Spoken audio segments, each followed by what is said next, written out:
Something was already going horribly wrong before I even understood what I was seeing. Chainsaws were screaming through my backyard like nothing was under control anymore. I ran outside and froze when I saw the tree shaking violently, splitting at its core. Someone was shouting to get back, but the noise drowned everything, even my own thoughts. Then I heard her voice calm, satisfied, like she had planned every second of it. And that's when I realized Karen wasn't stopping anything, she was causing all of it. The ground trembled as the tree finally gave up, leaning toward the wrong side. I remember the sound, most wood cracking, metal twisting, and someone screaming for help. It all happened in seconds, but it felt like the world was collapsing in slow motion. Nothing about this was accidental, and by the time I understood it, it was already too late. I used to think my home was the one place where nothing could be taken from me. It sat at the edge of a quiet neighborhood, where mornings felt slow, warm, and predictable. The house wasn't perfect, but it was mine, and that alone gave it meaning. Behind it stood a tree that had been there long before I ever moved in, 100 years old, wide, rooted deep, and silently holding the ground together like it belonged to the earth itself. I didn't think of it as property or decoration, but more like something alive that protected everything around it. It cooled the yard in summer, softened the wind in winter, and made every morning feel a little easier to breathe. I never imagined that something so peaceful could become the center of a war I didn't see coming. Back then, life felt simple, and I believed nothing in this neighborhood could ever turn against me, especially not the people who smiled at me every morning while quietly waiting for a reason to complain about something that was never theirs. Before Karen ever became a problem, she was just another neighbor who blended into the background, the kind you barely noticed until everything changed. But the moment she was voted in as HOA president, something in her shifted. It didn't happen overnight in reality, but it felt that way in how quickly the tone of the neighborhood changed. Meetings that used to be about small updates turned into lectures about order and standards, and somehow, everything started circling back to control. My property, especially the tree, became her favorite obsession. It was strange watching someone treat authority like it was a personal upgrade instead of a responsibility. She began speaking like rules didn't apply unless she approved them, rewriting interpretations of bylaws that didn't even cover my land. The more people pushed back, the more convinced she became that she was right. That was the part that made it uncomfortable. She didn't just want agreement, she needed obedience. I remember the first time she looked at my backyard without even saying hello, her eyes locking onto that tree as it had personally insulted her. From that moment, it stopped being about rules. It became personal for her, even if I hadn't done anything at all. It started with a single letter, neatly placed in my mailbox, as if it carried authority just because it was printed on expensive paper. There was no greeting, no discussion, only a demand that my tree be removed within an impossible time frame. I remember reading it twice, not because it was confusing, but because it felt unreal. My property wasn't even under the HOA. And she knew that, or at least she should have. I responded calmly at first. I gathered the documents, the legal records, the property lines, everything that clearly showed her jurisdiction ended long before it reached my fence. I expected that to end it, but Karen didn't deal in endings that didn't go her way. A second notice arrived, then a third, each one more aggressive than the last. The tone shifted from formal to personal, like the tree itself was offending her sense of control. I wrote back again, more firmly this time, attaching proof and referencing actual regulations. It didn't matter. Facts weren't entering her thinking, they were just things she ignored. What surprised me wasn't her persistence, but her refusal to even acknowledge reality. It was like arguing with someone who had already decided the truth didn't matter if it didn't serve her. And that's when I realized this wasn't about paperwork anymore. It was about power. The tree had been there long before any of this ever mattered. Long before HOA meetings. Long before rules written on paper.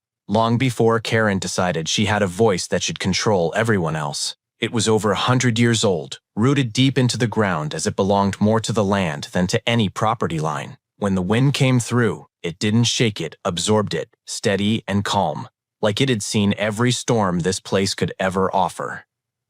I never thought of it as just a tree. It was shade in the summer when the heat pressed down too hard.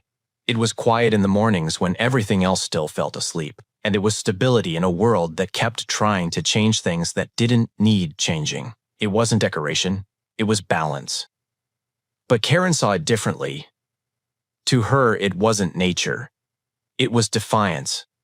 Something unapproved, unregulated, unaligned with her idea of order. And the more I protected it, the more it seemed to irritate her. It stopped being part of the landscape in her mind and became a problem she needed to fix, like its existence was a challenge she couldn't ignore anymore. Chainsaws were the first thing I heard before I even saw what was happening.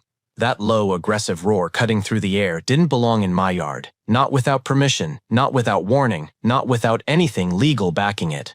I rushed forward and felt my stomach drop when I saw strangers already inside the fence line, working like they had every right to be there. Karen was standing a few steps away, arms crossed, watching it all like she was overseeing something routine. No hesitation, no uncertainty, just that same controlled expression, like consequences didn't apply to her. The tree was already being attacked. Deep cuts carved into its trunk, wood shaking with every bite of the saw.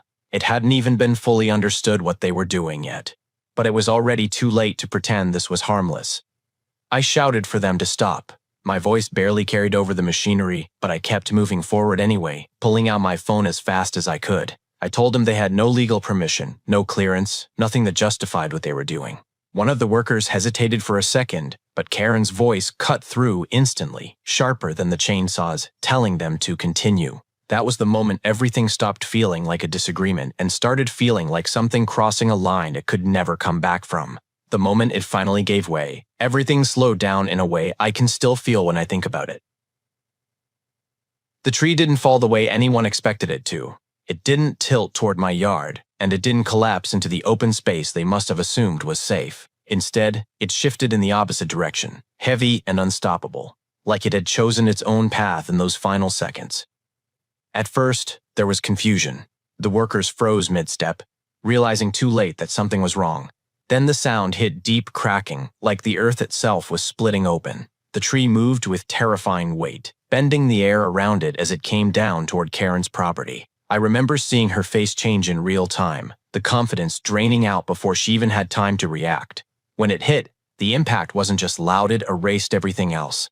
Wood shattered, glass exploded outward, and the structure beneath it gave in like it was never meant to resist something that massive. Dust rose instantly, swallowing the scene whole, and then, for a brief moment after, there was nothing. No shouting, no machines, no commands. Just a silence so heavy it felt unreal, like the world itself was waiting to see what would happen next. The silence didn't last long, before it was replaced by chaos again, but this time it was different. Real panic, real urgency, sirens cutting through the air as emergency crews rushed into the scene. Neighbors who had been watching in disbelief now stepped back, realizing this was no longer just property damage. It was something heavier. Karen was no longer in control of anything. She was shouting at first, trying to direct people like she still had authority, but no one was listening anymore. That power she clung to so tightly had completely disappeared in seconds. Then came the moment everything shifted, when her voice broke mid-sentence as responders pulled her son from the wreckage. The seriousness in their movements said everything before anyone spoke. One child was brought out shaken but conscious. The other came out on a stretcher, motionless, as medical teams worked urgently around him. The atmosphere changed instantly. What had started as anger and conflict was now replaced with something far more difficult to process.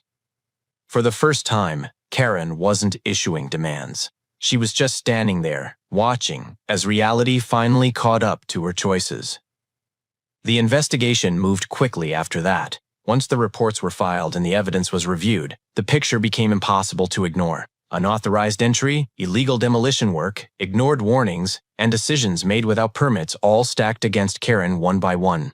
What she had called authority was reduced to paperwork violations and personal decisions that carried real consequences. The HOA distanced itself almost immediately, trying to separate its name from what had happened, but it didn't help. Lawsuits followed, fines accumulated, and her position as president was revoked without hesitation. The financial weight of it all hit harder than anything she had ever tried to enforce on others. And there was no committee meeting she could hold to undo it. For me, there was no celebration in it, just a quiet understanding of how far things had gone from something that should have never escalated. Weeks later, I stood in my yard as a new tree was planted under proper supervision, smaller but stable, rooted carefully into the same ground. And for the first time, there was peace where all that control once tried to be.